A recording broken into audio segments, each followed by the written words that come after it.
I love the day on Ho Chi Minh City, but as a citizen, I get worried sometimes about the air pollution around us. A big concern is a gas called nitrogen dioxide, which many people may not heard of but can be a serious risk to health.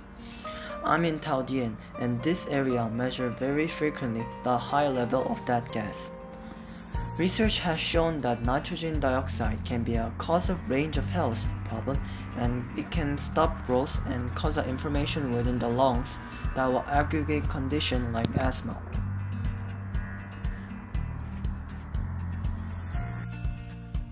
Hanoi and Saigon are the two major cities in Vietnam.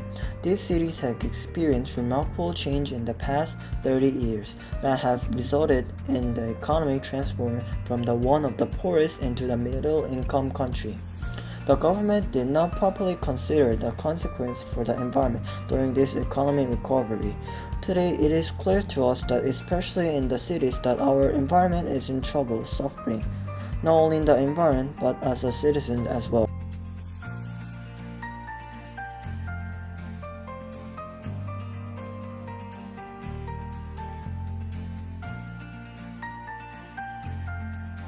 To give you an idea of the seriousness, let's see the Saigon 30 years ago and today.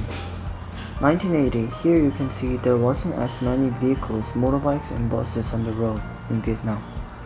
As a matter of fact, as the economy grew, the number of vehicles increased. 1990, according to the National Traffic Safety Community, the number of vehicles increased from 500,000 to almost 14 million by the end of 2004. Now, in Ho Chi Minh City, there are more than 8 million vehicles, including 7 million motorbikes. The majority of bikes are used not serviced regularly, releasing emissions that are even more toxic than the regular bikes. Thus, the tax on the motor vehicles are really high, and people normally cannot afford it in Vietnam.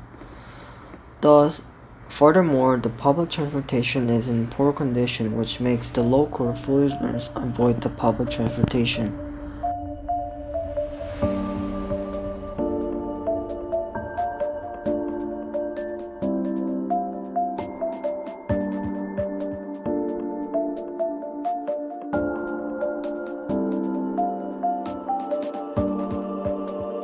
Overall, most of the Vietnamese think that the worst kind of pollution in Ho Chi Minh City is air pollution, because Ho Chi Minh City is those cities with lots of motorbikes, and it's one of the most growing countries in Southeast Asia.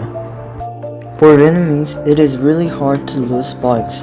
Motorbikes is convenient, they can go everywhere and easier and cheaper. The original roads in Vietnam was designed for 2 lanes of cars, so there are demands for more wider roads. The city cannot afford it because the convention cost is super expensive.